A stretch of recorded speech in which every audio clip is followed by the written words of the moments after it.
It goes by really quick, right? Yeah. Seems like we were all kids yesterday.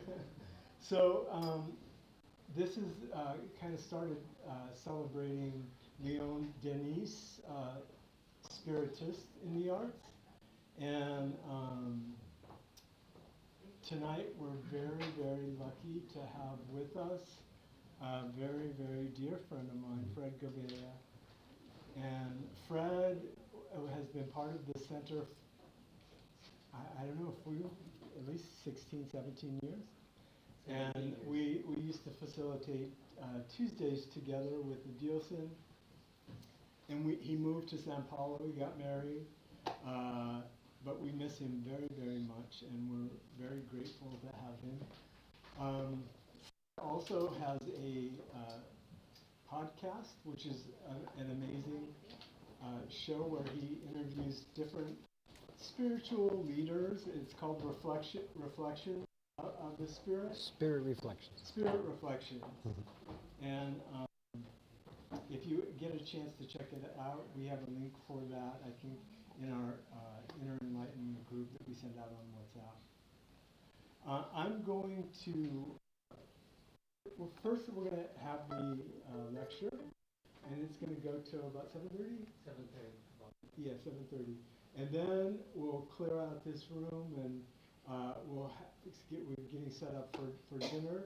And if you'd like to stay for dinner, we have a $20 suggested donation. We want you to be here, so please enjoy. And I think that's it. I'm going to read our opening reading, and it's from a book called The Way, the Truth, and the Life by Chico. And it's item 101, Everything in God. I by myself can do nothing. Jesus, chapter 5, verse 30. Pondering the transcendent conditions that govern the tiniest phenomena of life is an excellent exercise against personal pride. Human beings can do nothing without God. We have all seen people emerge as dominators on the earthly stage, claiming to be mighty without the support of the Almighty. However, the only accomplishment that they manage to achieve is to be inflated by the world's breath, only to become deflated at the first contact with the divine truth. When they first frighteningly appear, these wind-filled giants spread material destruction and spiritual affliction. However, the same world that puts them up on a pedestal later throws them into the abyss of ordinary disdain. The same group that inflamed them then undertakes the task of putting them in the right place. Sincere disciples are fully aware of the fact that all their abilities proceed from the friendly and wise Father, that the opportunities for spiritual growth, daily resources, blessings of loved ones have come from God by the spirit of service, invites them to more sacred endeavors. Thus they all working for the good, clarifying everything for truth, making pathways straight, and lightening new lights, for their hearts know that they can do nothing by themselves. And so they honor the Father by taking part in his work in a saintly manner. And so I'm going to invite Adilson to come up and do our opening prayer.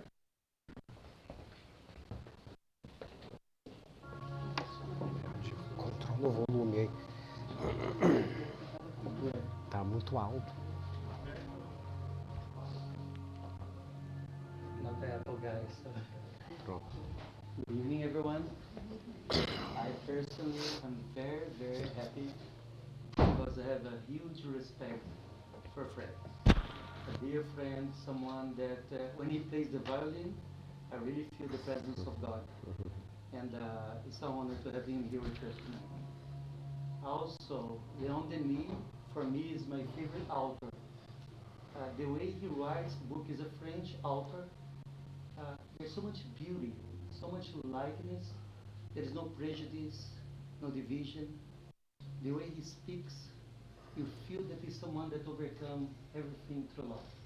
And you feel the vibration in his writing. So this week celebrate his music and have Fred, who is like so much connected with music. He's a maestro. He's a composer in his way. He's an incredible speaker and so many other talents. And his mother is here. She's so proud of him. Wherever he is, wherever he is, she's with him. I know you're not listening, but that's okay. So it's a pleasure to have him here. We believe that when you vibrate, when you send good vibrations, especially when you talk about music, it can enhance even more his inspiration.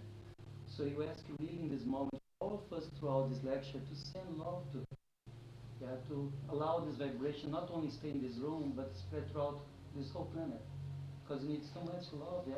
Okay, I'm going to do a prayer. If you feel like, you can close your eyes. Thank you, Lord. Thank you, beloved benefactors of the United States of America and New York City. Thank you for the angels responsible for art and music in this planet. Thank you, Leon Denis. Oh Lord, help our hearts, brothers and sisters from both realms, incarnated and discarnated, be united through you tonight. And may divine inspiration, may the Holy Spirit guide Fred's vocal cords, guide his hands and his holding. And may we celebrate life tonight, Lord. May we feel joy and be grateful for this existence. May America be blessed and our planet as well. So be it. Thank you, everyone.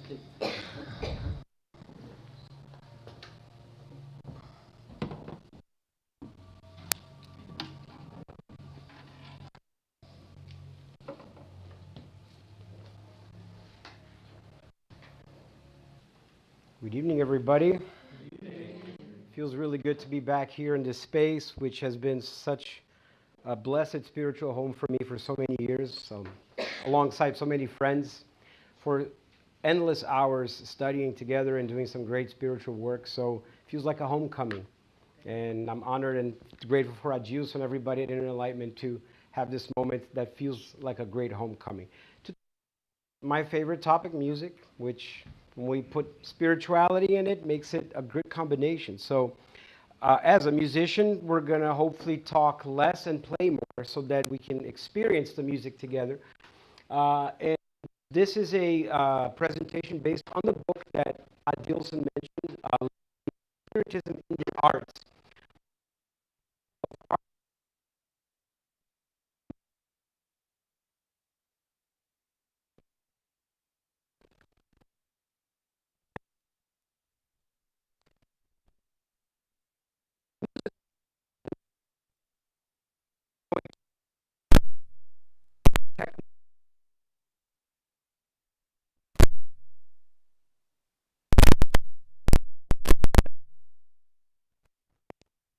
Questions?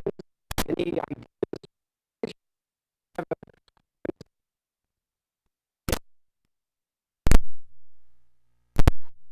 There we go, if it's working. Pre-pandemic, dear friend Josana Va-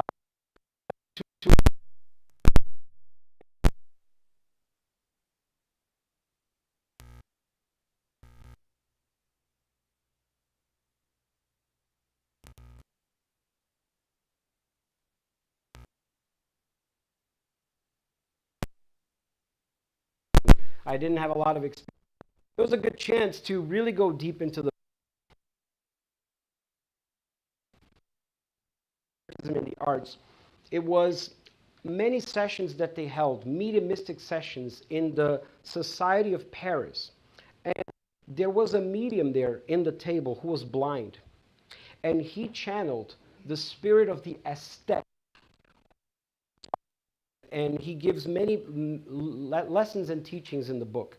And his spiritual elevation of this spirit aesthetic was so high that apparently the spirit guides in the meeting, when he would arrive, they kind of like bowed down at the incredible grandeur and majestic quality of the spirit. And the medium himself was an unconscious medium, so he didn't had no recollection of what he was channeling. But at the end, he would report feeling an incredible state of peace, ecstasy, elation. So it just gives us an idea left on the medium. One of the things that he mentions is this concept of versus form. Is it on? Yeah.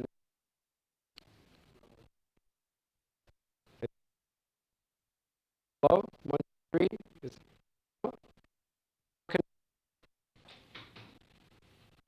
it's on. Yeah, I think there's a problem. Hello? Yeah. Okay. So, the thing he mentions, essence versus form. And he says the majestic form associates very thought.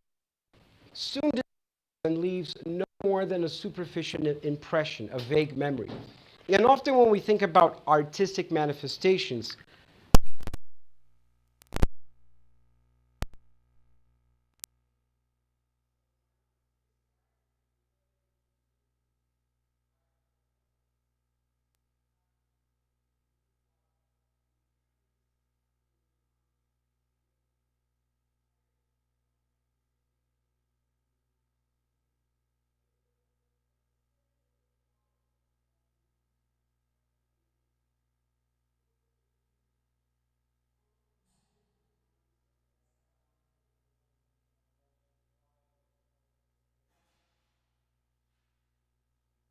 seamless transition,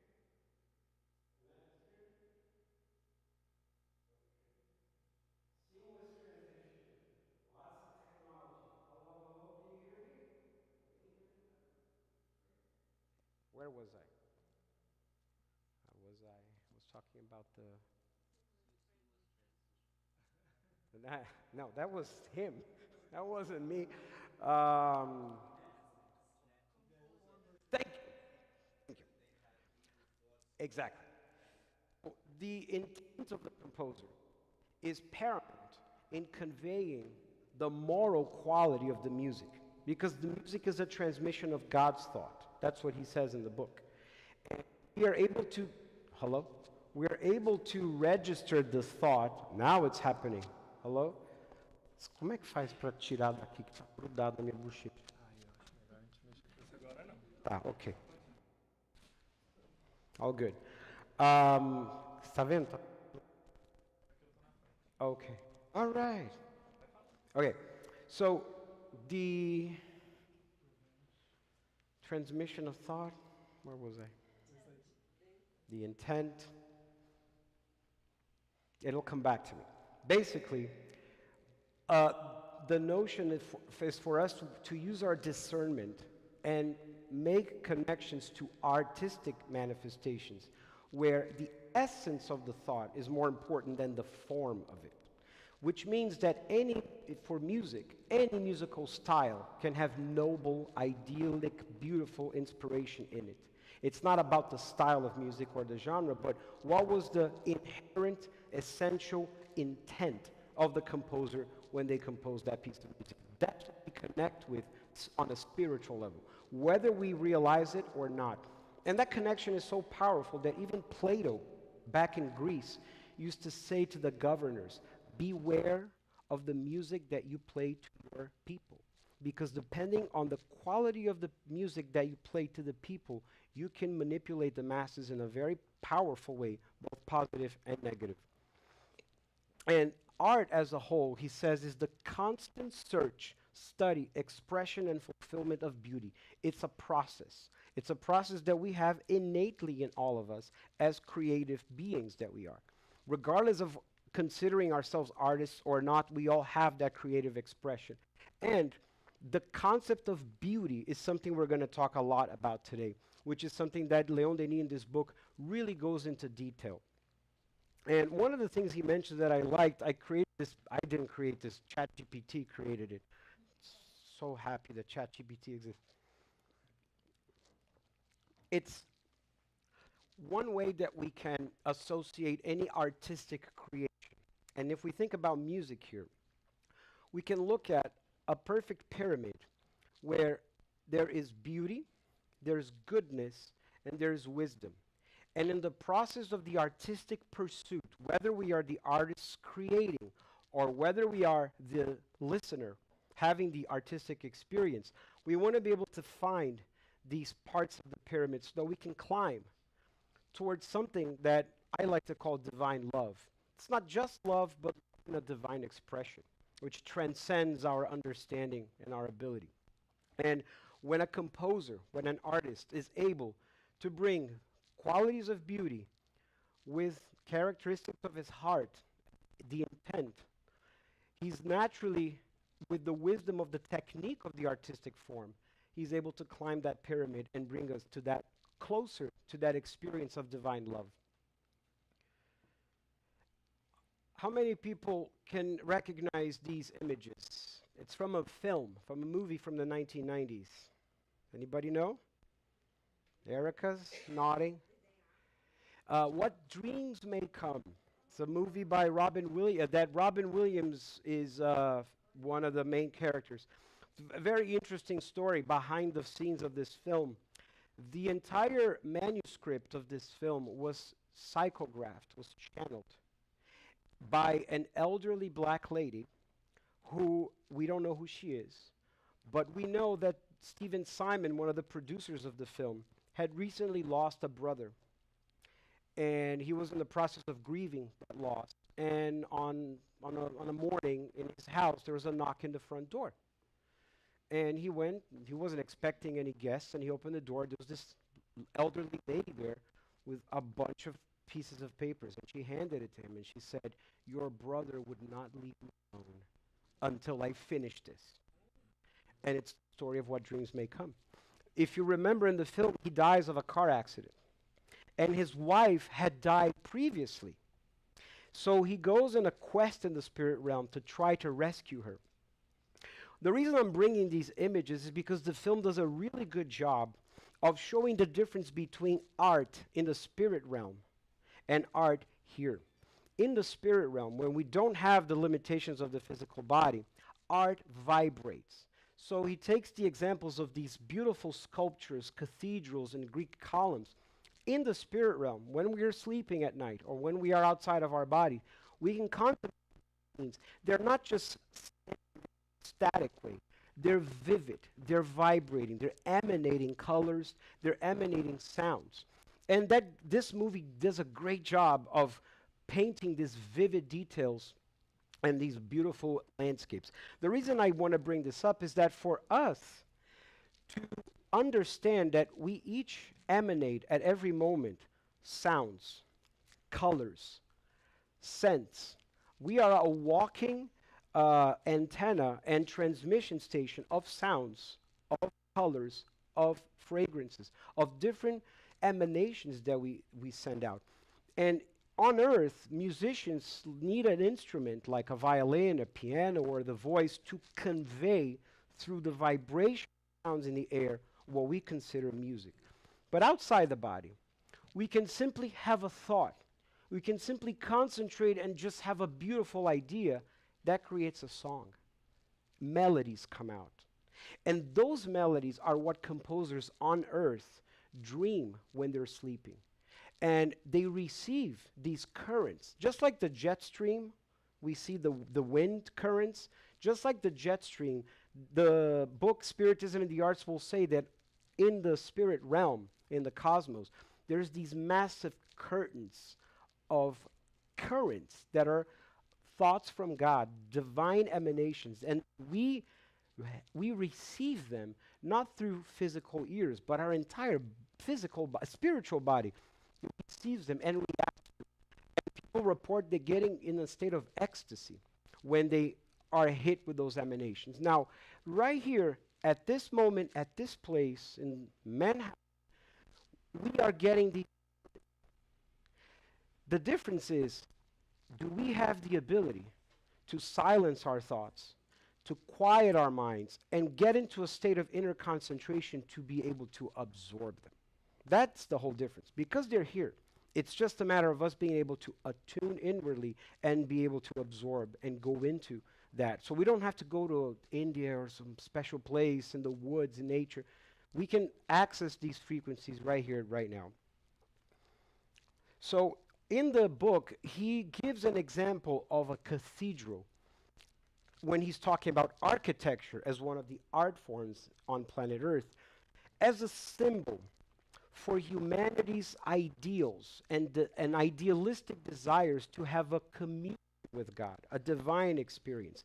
Even the word cathedral, if we look at the etymology in Greek, there is a association with the word catharsis, cathedral, catharsis. Catharsis is a cleansing, a purification. And for thousands of years, these buildings have served as a refuge for humanity all over the world, not just cathedrals, but temples of any religion, where all of the art forms are gathered: painting, sculpture, music, poetry readings. And so the idea that he brings in the book when he's talking about architecture is he's giving us an example to equate our desires to have communion experiences with art forms like the cathedral. So the music that has the ideal to connect with something divine can be considered a cathedral when we listen to it. We go into a sacred space. So many wonderful faces that I haven't seen in such a long time here. Hello, hello. So let's continue here. I like to do this analogy about music with nutrition and with food. Of all the things you see on this plate, what's in the middle? A brownie. Now, obviously, what's the most delicious part of this plate? The brownie. But what's the healthiest? Of course, not the brownie. Or if you have a little bit of the brownie, not the end of the world, but we have the whole brownie, right? The same thing can be equated to the way we consume art. And in this case, music. If we just consume commercialized music that's been boiled down into 3 minutes for commercial purposes, to sell albums, and in this world of capitalistic desires, the artists have become enslaved to the capitalistic needs of the music industry. And many times their elevated ideas are boiled down into 3 minutes. And because they want to sell CDs, they go to the lowest common denominator. What is the baser, most materialistic, most savage ideas that we can put out for people to consume? The junk food: sex, lust, revenge, vanity, pride, showing off money and ostentations and things like that. These are moral ideas. Going back to that pyramid, this is the moral backdrop of a song. That when we are listening to it, we can think, oh, I'm just listening to it because I like the beat. It's got a groove. Okay, but if we make this into a habit, and if we consume that constantly, when we have a situation in our lives that we get upset by, guess what we're going to turn to? That. And we're going to use that to augment even more what we are vibrating, which is obviously not very healthy for the spirit. So we can look at music just like nutrition for the body, nutrition for the soul. And I like to make the connection that classical music and music that's more elevated and more what's the word? Ethereal in nature, at first can be like a salad. If we don't have the habit of eating good, healthy foods, we're not going to really like it at first. But it takes our muscle, the spiritual muscle, the habit of getting ourselves accustomed to it. And in this day and age, in 2024, when we are completely addicted by algorithms and social media has an agenda to keep us on it, because if we're off it, they don't make money. where they only make money if we're on it. We have to condition our brains to have the discernment of realizing when is the algorithm controlling my stream of consciousness versus when am I, the spirit, in control of consuming things that are healthy for my spirit. So far, so good. Any questions? Comments? Okay. So as you can see it, as it says here, it saturates the sensations. And he says here in a part of the book, the spirit, all of us, when we come back, it brings a certain notion of the aesthetic ideal. We all have that in us. When we reach a maturity in earthly life, the artistic magic is externalized in the form of inspirations linked to a master quality that we will call taste, together with the sense of beauty. So taste is something very subjective. One person's taste for music is vastly different than somebody else's. What one person considers joyful for the other person can be annoying. So this idea of taste connects us to the personal affinities that we have. And when he's talking about the artistic process that we all have, including artists, the inspirations are both personal, and the spirit has his personal inspiration connects with personal tastes and affinities of similar spirits in the spirit realm. And in addition to that, he has the spiritual divine qualities. So he or she comes on earth with a purpose to use art for spiritual progress. They will be motivated and inspired when they go inwardly to a moment of concentration. And then the sense of beauty starts to blossom inside and is able to bring to the musical compositions that divine quality. But if the person is only by materialistic desires, I want to I want to be able to have success, I want to shine, this level of frequency, making it very hard for them to access the spirit that have a need to help that spirit when they came on earth to bring spiritual progress through the arts. And by spiritual progress, I mean comfort, enlightenment, the sense of beauty, things that are therapeutic that we can find in elevated music. So far, so good? Yep. Okay. Let me continue here. Okay. Right. So there's something that Beethoven said which really captures what the book Spirit Arts talks about, the artistic process. He says the true artist is not proud. He unfortunately sees that art has no limits. He feels darkly how far he is from the goal, and though he may be admired by others, he's sad not to have reached that point to which his better genius only appears as a distant guiding sun. And that relates to Beethoven's many frustrations when he would sleep. He would dream of incredible melodies. His spirit was outside the body, having those communion experiences. When he would wake up, his physical brain couldn't decode the melodies and the complex. So he was only able to paint echoes of what he truly felt in the spirit realm. And that's not just Beethoven. Every major composer throughout history, if you read their biography, they will say of this frustration, of hearing something in their mind, and when they actually get to write it, they're not able to translate accurately all the beauty they've experienced, that they've heard. So it's the difference between registering music outside of our body, directly in our spirit, versus registering music through the physical ears, which is a much tougher way to experience music, right? When he's describing the process of artists, Leon Denis mentions that the artist has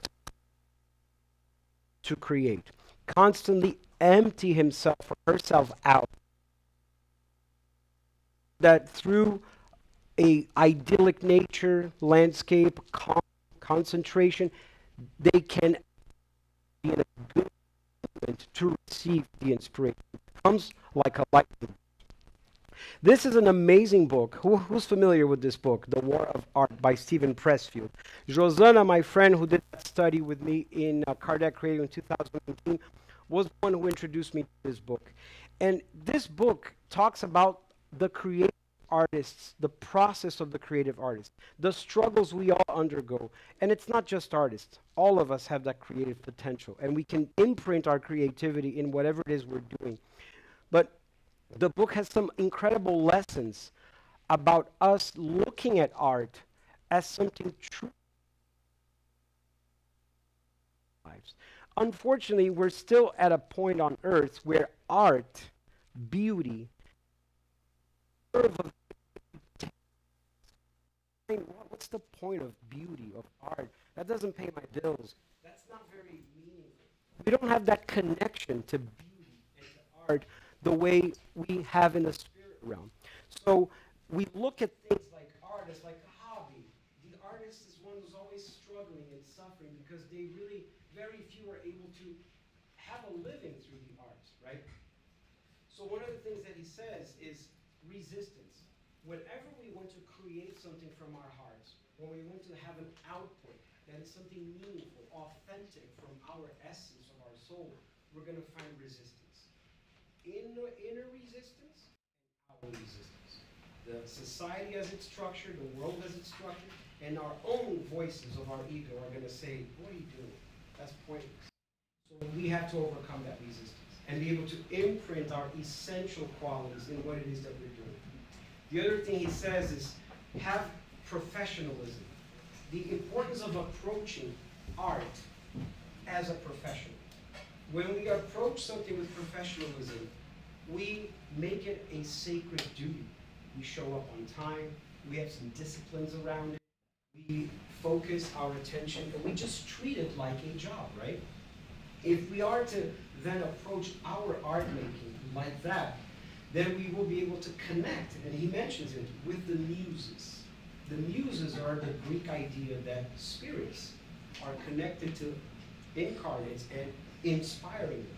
And when incarnates, us, are able to silence our mind from the chatter, from the distractions of the screens, and really go inward to create something artistic, then we can invoke the muse. And if we approach those moments with the sacredness of the professional, then they will be able to approach us with the same level of seriousness and commitment.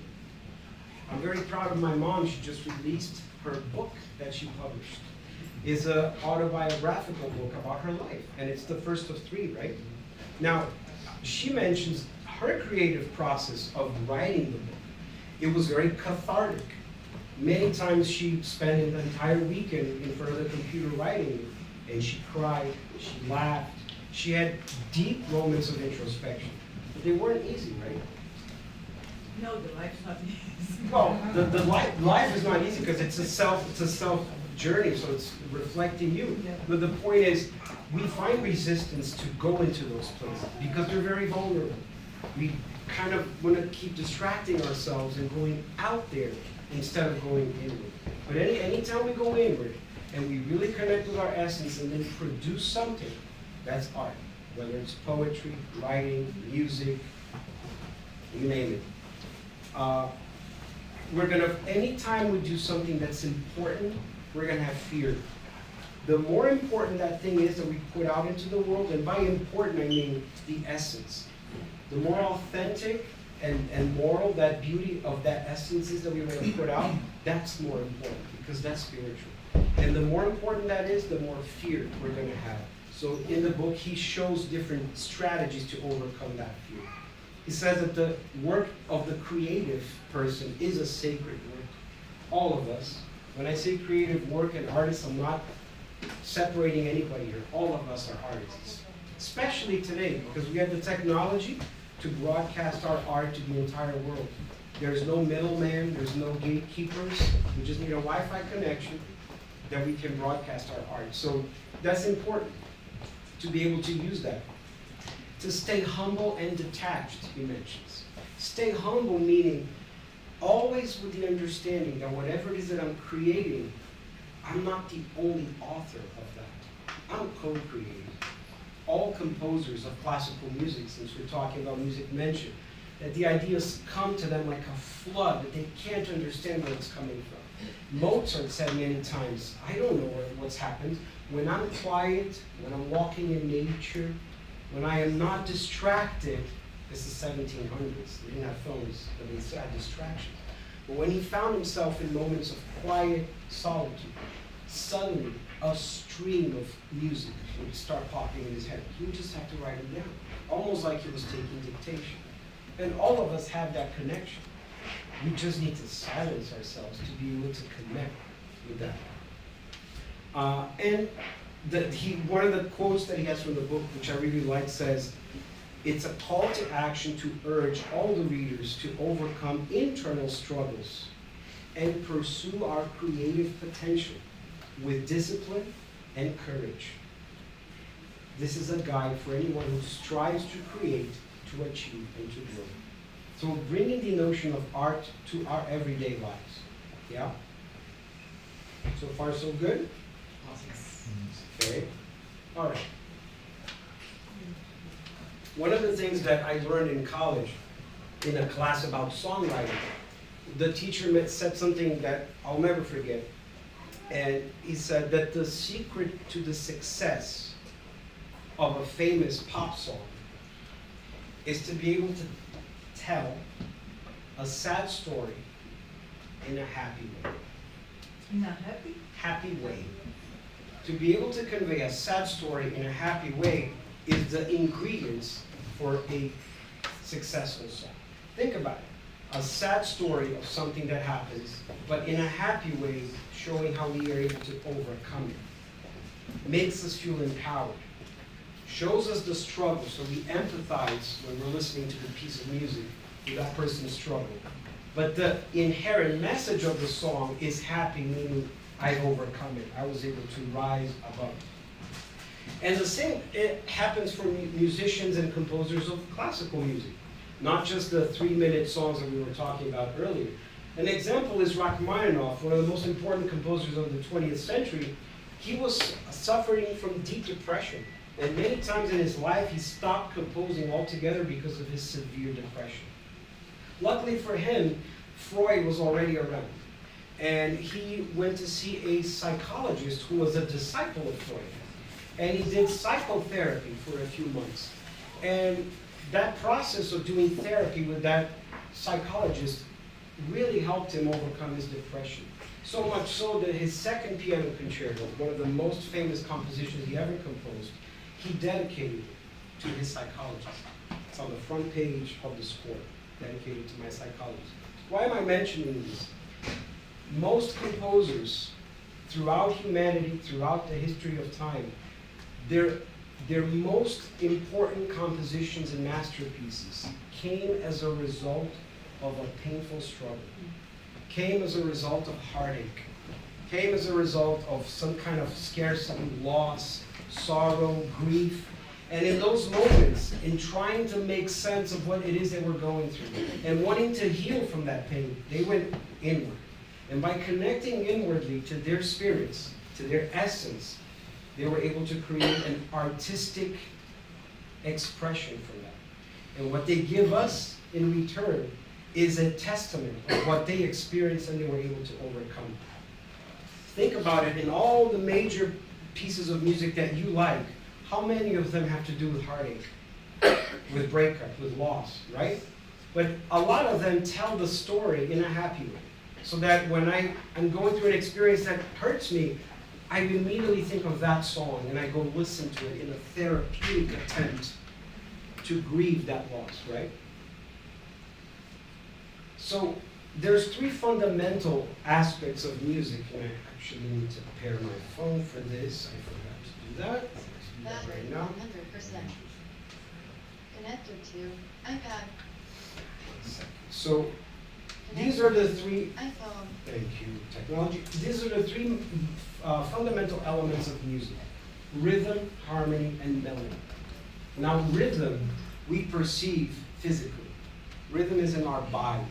our hearts, everything in our body is vibrating at this moment in a pulse, in a specific rhythm. And in music, the rhythm is perceived immediately with our bodies. Is this really doing anything? Is it working? Okay. The second element and layer of music is harmony. Now, harmony is perceived intellectually. What is harmony? Harmony is the horizontal construction of music through time. Unlike paintings, which are static, I see a painting and I contemplate it regardless of time because it's static. Performing arts, like music, requires us to perform it in a time period. That's how it comes alive. And harmony, therefore, is the perception that our brains decode the musical ideas that are inherent in it through time. I'm going to give an example here so you can understand what harmony does to the third layer, which is melody. Melody is essentially the musical dialogue that our spirits understand. And that's the proof of that is when we look at instrumental music. There's no language required. There's no translation. All of us perceive that instrumental music and are somehow able to connect to its emotional qualities in the same way, no matter where we've come from, where we live, no matter when we were born. But what's really cool that composers that are brilliant in manipulating the way our brains are processing music through time is they start to mess with the harmony.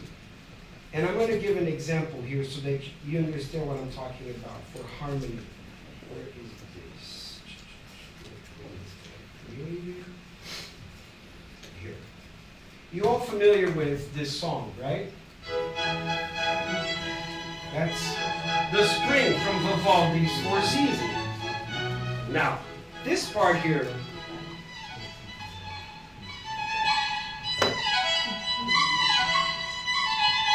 this is the melody. And underneath it, there's a harmony.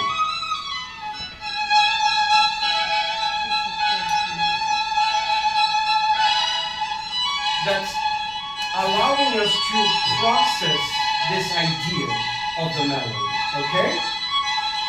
So that makes us feel a certain way. Now what happens when we take the same melody and we change the harmony underneath it? This is composer Max Richter in 2012 doing this harmony experiment.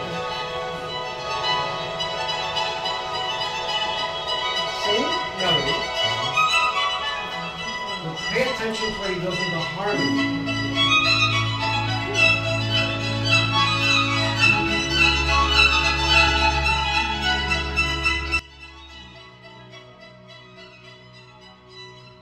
You see how we register the upper notes differently? Like, where is he taking me?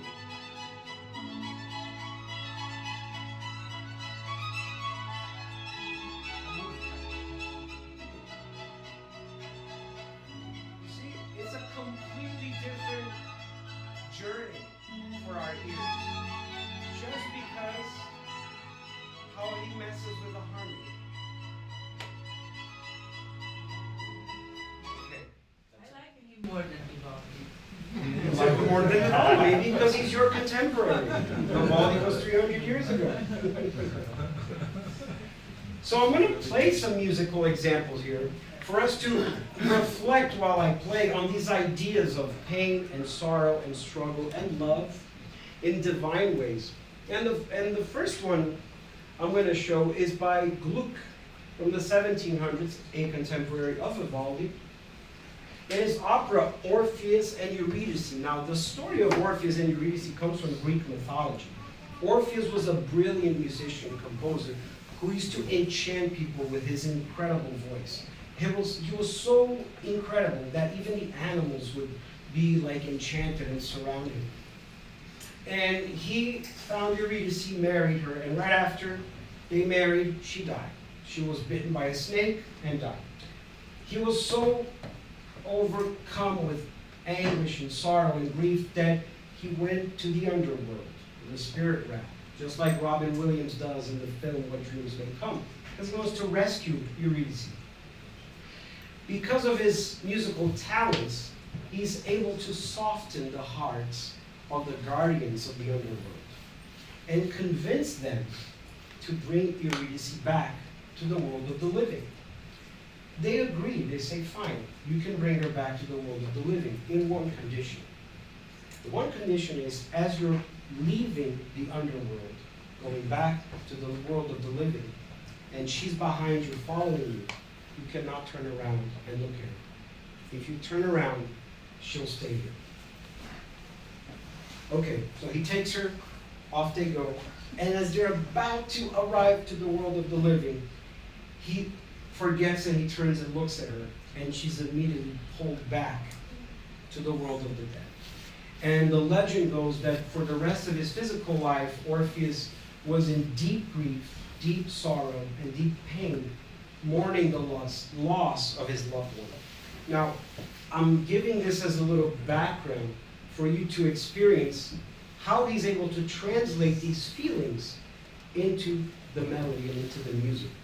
I'm going to ask for your help in turning off the light, please, so that we can go on a deeper, concentrate better with the music.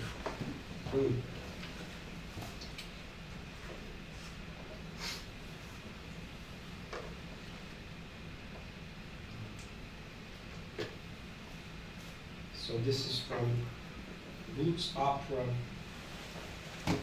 Orpheus and Eurydice, and this is the melody of Orpheus's sorrow for the loss of his beloved.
I don't know about you, but you don't have to really say anything through language to feel the grief that the melody is able to express, right?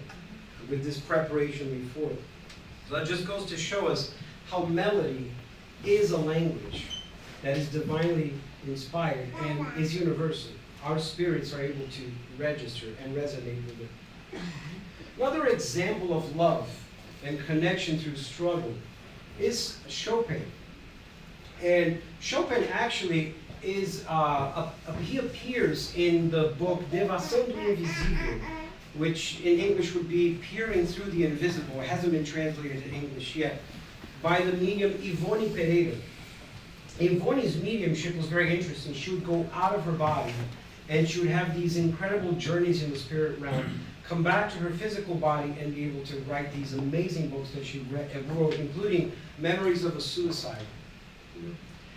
And in one of her spiritual journeys outside her body, her mediumship was so incredible that her friends that were helping her in this work sometimes would actually sense that her body was going into decomposition, like the rotten smell of her body would start to happen because her spirit would be so far away from her body, so to speak, that she would actually start going into that process.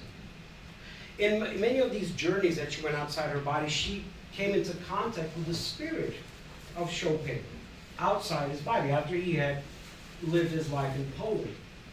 And she was able to speak to him and understand what he was doing in the spirit realm nowadays. And he was telling her that he continues his spiritual mission to inspire composers on earth.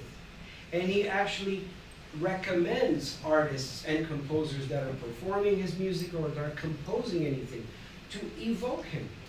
Because through that evocation, he would come in a more conscious way and be able to imprint all of the spiritual elevation that his spirit was able to achieve in this incarnation as Chopin. His music is full of melancholy, is full of a very beautiful quality of delicacy.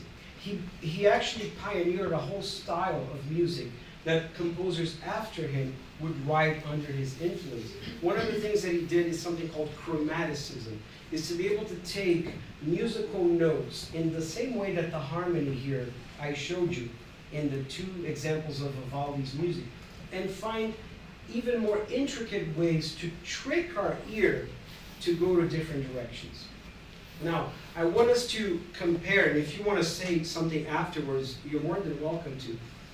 The quality of this particular piece of music that I'm going to play now by Chopin versus what I played before from Orpheus.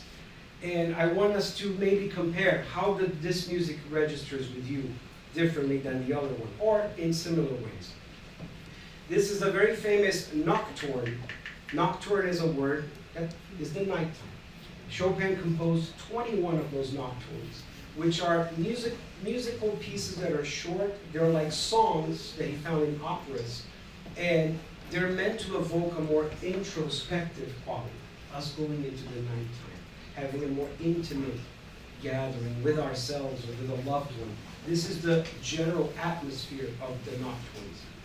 And the one I'm going to play for you is a famous one. You'll probably recognize the melody. And I have a very interesting relationship with this piece of music personally. My grandmother, your mom, used to really like this piece. And I remember one of my first memories at seeing how music can be so powerful was when I had a Discman. You guys know what that is? Discman. And I put a CD by Chopin, and I gave it to my grandmother to listen to.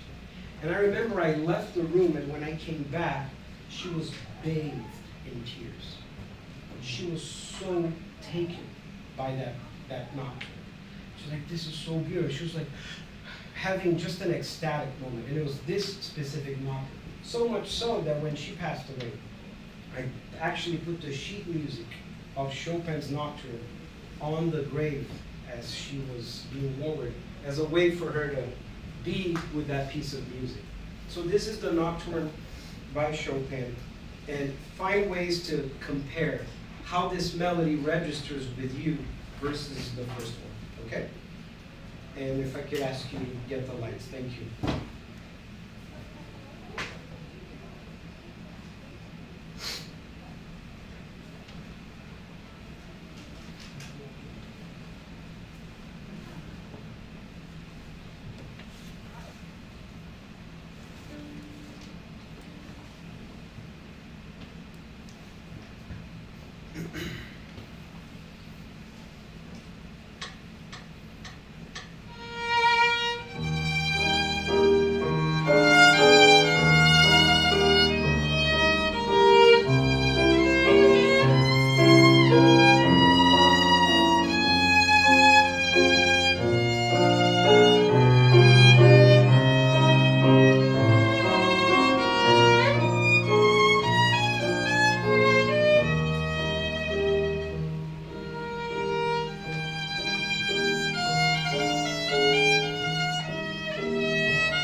Tell a fundamental difference between the first one and this one?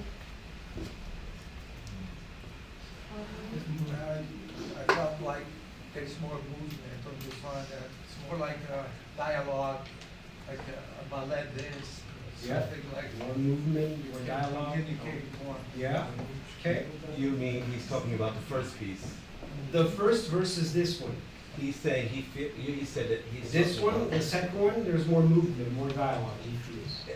In my opinion, you know, Chopin, he was a romantic, and both of them, to me, listening to them, there's that sense of longing. I mean, I love classical music, but listening to both of them, it's just maybe the movement of the music in the first piece was a little different, but Chopin has a tendency, it's very romantic, and that piece in particular, it's very like, there's a longing, but I could say the same thing about the other piece, the longing also.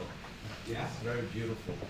I would like to say one thing, you know, you were talking about, you were office and you were to say it, and I was thinking about the music from Mahler's Fifth Symphony. And I don't know if anyone ever saw the movie Death in Venice, Yes. but the Adagietto from Mahler, I mean, the music in that was We will play it. powerful. You know? Yes. I was very, very powerful. I give lectures in spiritist settings, and I talk a lot about Mahler. Not tonight, but he was a deeply spiritual composer. He was able to connect with spiritual ideas like reincarnation and mediumship and things like that in his Second Symphony, Resurrection especially. And you know the story behind that particular piece. Him and his wife were struggling. They divorced many times, separated, and got back together. She was a composer, but because he was a man from the 19th century, he sort of dominated her and suppressed her desire to be a composer as well. Because in his sexist mind, he said, no, you're just a woman, you're just my wife, there can be only one composer in this household. And there was the source of many of their struggles. But they were going through a very tough period in their marriage when he was composing the Fifth Symphony. And the Adagietto, which is a movement of the Fifth Symphony, he wrote it, and the manuscript, the original one, he just gave it to his wife without any letters or any explanation. And she reported, seeing she's a composer, she cried so much because the music talked about the heartbreak, talked about the sorrow and the struggle of their love that they really beautifully shared for one another, but that they couldn't materialize in their day-to-day lives. So that's the story of the Adagietto. It's a really beautiful piece. Thanks for bringing that. What, any other impressions you'd like to share? Selena?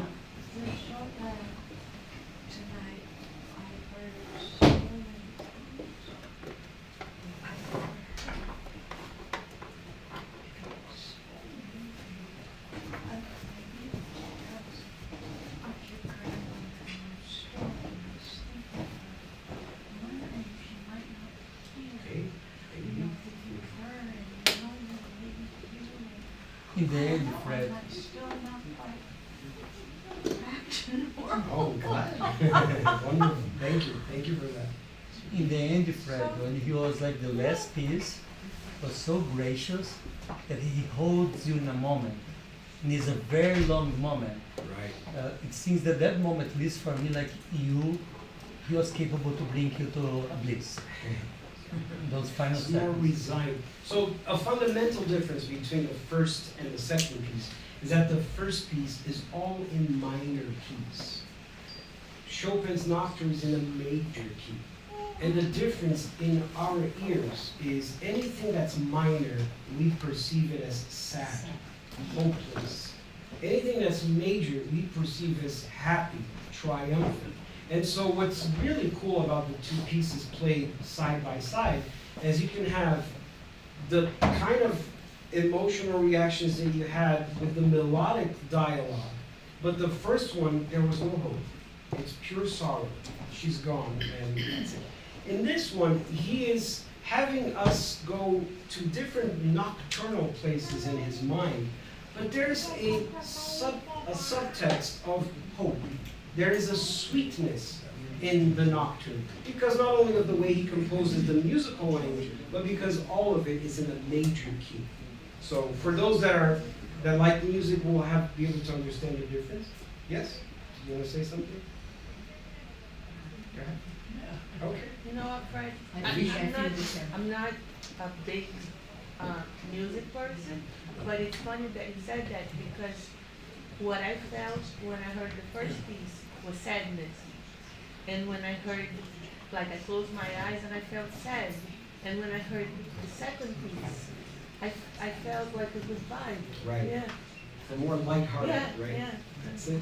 The second one could take you to a happy ending. Yeah, there's like a happy ending to the second one. The first one definitely. Cool. So a third example, and that's the last one I play for you today. We'll play music later in dinner time as a fun thing. Is Massenet, who actually, as a spirit, he gives 5 communications in the book Spiritism in the Arts as a spirit. Because the book was written in 1922, and Jules Massenet passed away in 1912, 10 years before. He was a very famous French composer, and he was able to bring all of the romantic qualities that he learned from people like Chopin, who was a generation before him, into a more French musical dialogue. And there's one particular piece of his, which is an opera that he composed for the theater called Thais. Thais was a saint who lived in the 4th century AD. The story of Thais is that she was a very wealthy and famous courtesan, a woman that hosted lavish parties and was living a great life of just partying the tables and just a lot of fun. And this is the 4th century AD, so the Christian ideas in the gospel, they were roaming around Europe. And she meets a monk who was a Christian monk, who starts to talk to her about the gospel and the ideas of Jesus. And that had a profound effect on her. She started losing sleep. She started questioning a lot of the things and the priorities in her life. And she started having some identity crises in her life. And the story goes that one day she wanted to go for a deep reflection and a meditation to figure out the priorities in her life and maybe if she needs to change something. Supposedly she goes out of the town and goes into the middle of like the desert, the middle of the desolate area in nature at night. And she starts to meditate. And apparently she had a mystical experience where she had a profound connection with the divine in that moment. And she just had this ecstatic moment. And a realization comes to her at that moment that she returns to her town, to her home. She was a very wealthy woman. She gave all of her possessions away to the poor. She joined a convent and she did charitable work for the rest of her life, which is why she became a saint. So the piece that we're going to play here for you is the moment in the opera Thais that Massenet composed when she is by herself in the desert meditating, when she has that encounter with the divine communion, and these sort of waves of pain and emotions from her previous life, from the current life she lives, also come rushing back, and she starts to have these inner realizations, these divine moments with herself. So that's what I'm going to play for you. And just like what I was mentioning earlier about love, beauty, wisdom, and goodness, the base of that pyramid, which are the climbs that we make towards divine love, I'd like to ask you to pay attention to how this melody speaks to you, so we can compare with the previous two that we heard. And the name of the book? Meditation. It's called Meditation. From the opera Thais. Sabrina. Thank you.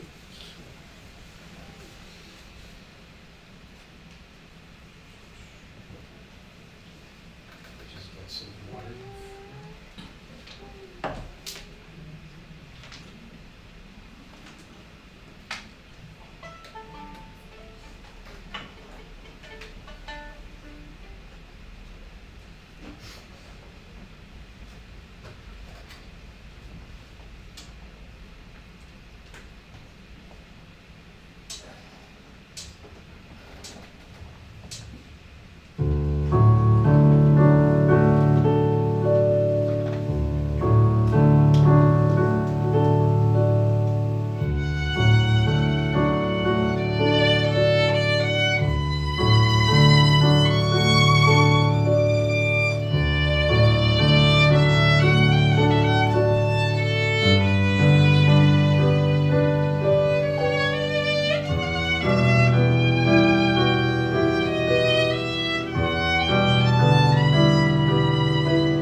the music?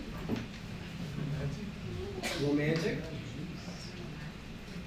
I kind of felt it was very contemplative, and then it was a sense of discovery, also with the notes. It was very beautiful, yes. The romance about this piece is more of a divine romance, whereas the Nocturne is more of like two lovers in nature. There's more of a earthly quality to it. This one is a whole more verticalized contemplation with the divine, right? Okay, we're getting close to the end of our piece. Our presentation, our friend Kawe is going to join us here for some singing to wrap this up. I'd like to share part of the book that Leon Denis mentions. Actually, it's not even Leon Denis, it's the spirit aesthete, who talks about how music is perceived in the spirit realm, especially when there's large gatherings of beings that are there to experience the universal music of the cosmos. Moments of divine communion through music. Check out what he says, I think it's so cool. During the great parties and celebrations in space, our spirit guides tell us when souls gather by the millions to pay tribute to the Creator, in the irradiation of their faith and love, from their beings emanations escape, luminous rays that take on color combinations which are transformed in melodic vibrations. He talks a lot about that in the book. Colors are sounds. Each color has a sound quality to it. Now imagine this scene that he describes here. Colors merge into sounds, and from this communion of fluids, of the thoughts and feelings, exude a sublime symphony. It's like they sweat it out. Sorry. It's okay. This symphony is answered by distant chords of the spheres and countless stars that populate the immensity. And then from on high, other chords, more powerfully yet, descend, and an universal anthem make heaven and earth tremble. Plato talks about the music of the spheres, the planets, the stars. They literally vibrate and emanate a symphony, a sound, a melody that when we are outside of our bodies, we can actually attune and actually perceive. Now imagine this concert of divine qualities, how it must feel like. Realizing these chords, the spirit develops, expands. He feels he lives in divine communion and enters a rapture that reaches ecstasy. Wow, right? What a passage. Just makes us like salivate in the mouth to like experience something this incredible. Now, a lot of people ask, oh, these musicians and composers that you play, they're all dead. This kind of music doesn't exist anymore. Where are the great composers? They're all here. A lot of them have reincarnated. This is a very small list. If you'd like to go on an adventure in your YouTube or Spotify or iTunes, get a screenshot of this and type in some of these names, because in my opinion, these composers, not my opinion, this is universally understood already, these are very well established contemporary composers that compose music with the same qualities of divine beauty, wisdom, love, joy that we've been talking about here. So some of their music is incredible. Specifically this one, well, the first one of my favorites, he's Norwegian. His music is just so divine. This guy here, I recently discovered him. He has a lot of universal themes. So he composes Turkish symphonies, Chinese symphonies, African rhythms with classical. He's able to blend such a wealth of different elements into a really powerful combination. So I recommend you go on this adventure. Also to teach the algorithms in your phone that you can expand your tastes beyond what appears in your feed, because our feed today is what drives our behavior, right? It's what dictates how we feel and how we act on Earth. And so it's important to feed those algorithms with things that are outside the frontiers of our regular diet, musical, nutritional diet. Without further ado, I'd like to invite my dear friend and musician, Kawe, singer, who's going to greet us with a closing number with his beautiful voice. And Kawe, I'll leave you the floor to tell us what exactly you're going to sing to us. For us. And Fred, once you finish the whole thing, do a visualization for us. Okay?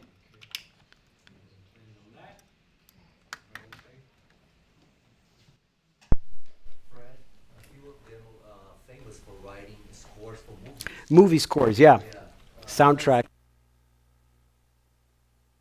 Yep.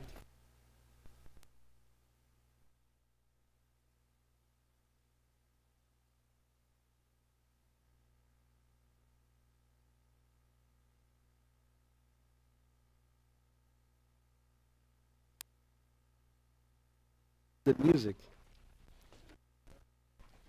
Not mistaking,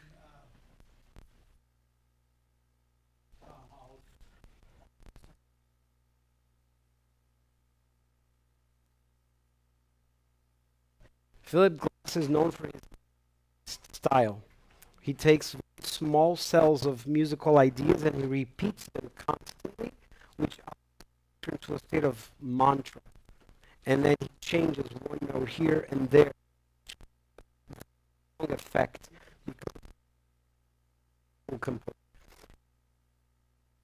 This. I found the reason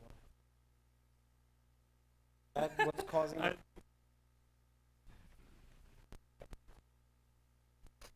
Should have. Let's do it.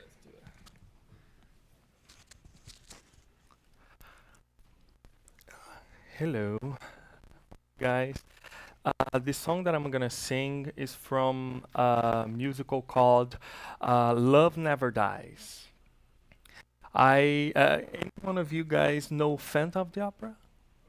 Yeah.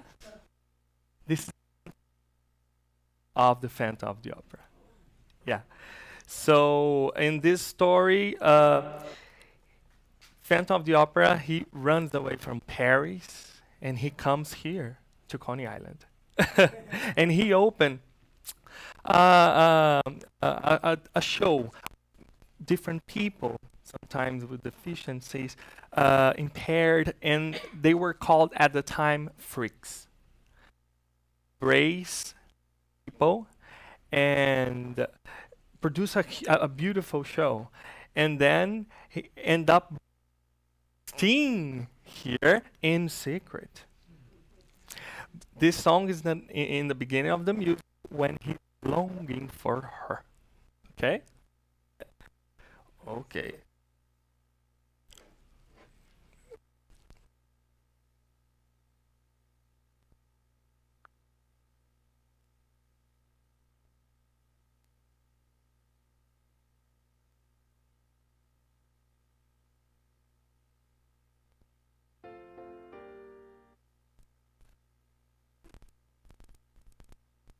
Volume up again.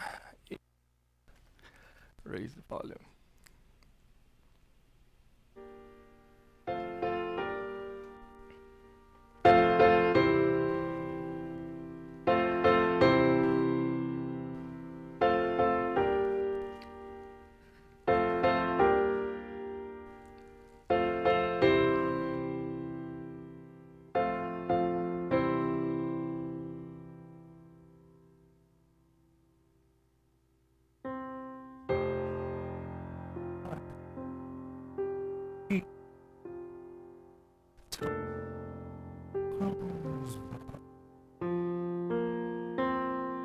I see you then pacing the floor.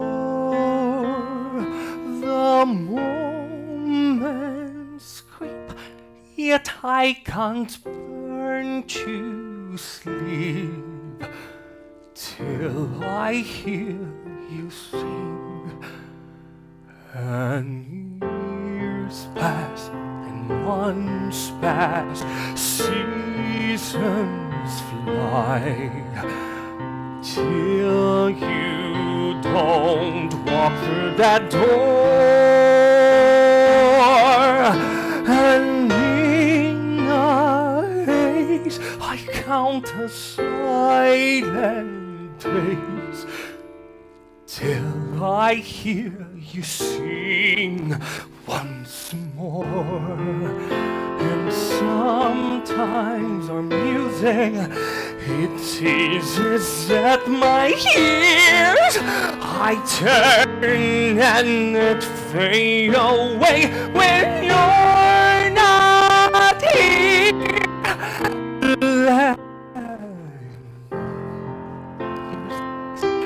Dreams pass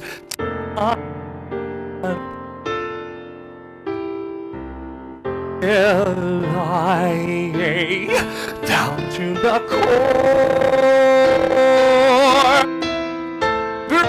Broken soul can't be alive or whole till I hear you sing once more.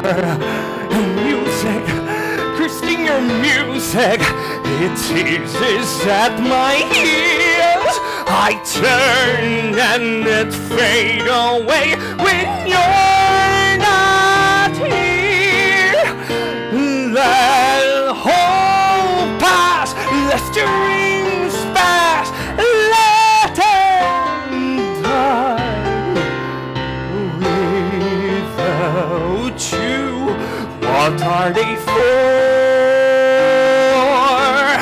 I always feel no more than halfway real until I hear you sing once more.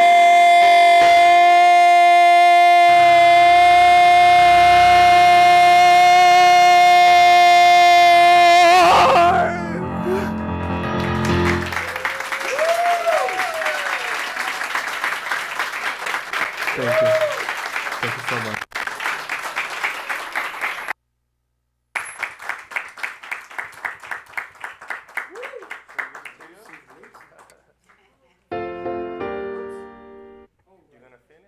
Yeah, we'll do a closing. My God, why do we need to do something after this? We can just end with this. How do you follow this? Bravo. You want to grab this instead? Okay. So at Adjuson's request, I wasn't planning on this, but we'll do like a closing sort of reflection prayer. And I thought of playing, it's a 3-minute piece by the composer Ola Gjeilo that I mentioned here, contemporary Norwegian composer. This is a moment in a Catholic mass that he took of, is this working? Yes. Hello. Just go. Of God coming to the earth and us being one with God. And as we close our eyes and turn off the lights, this would be our final prayer. So as we listen to this music, please take the moment during this music to do your prayer, to make your requests, to be grateful for whatever it is you're grateful for in life, to count our blessings, to ask and request, and to come into contact with the spirit guides, guardian angels that are here with us, and feel their love for us. And through the music, let this overflow from our hearts and take over this environment and expand beyond these walls. Yeah?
a pleasure really to listen to his music and hear his wisdom. I'd like to honor also Leon Denis. Yeah, remind this beautiful soul, whatever he might be in the universe or he on planet Earth, maybe reincarnated. May he continue bring beauty and discernment to all of us. Need so much. We're gonna have our dinner that also is blessed and also is art, made with a lot of love, simple food, but made with so much devotion. Please feel home. It's $20 a donation fee, but if you don't have it, it's okay. The most important, feed your soul with Fred in the good spirits and feed your body, because we need both in order to continue this journey on earth, yeah? And let's celebrate friendship. Thank you so much. Thank you, the Tri-State Spiritist Federation. And to see so many friends for a long time, we don't see it, Carolina. Bless everyone. Okay, thank you. Valeu.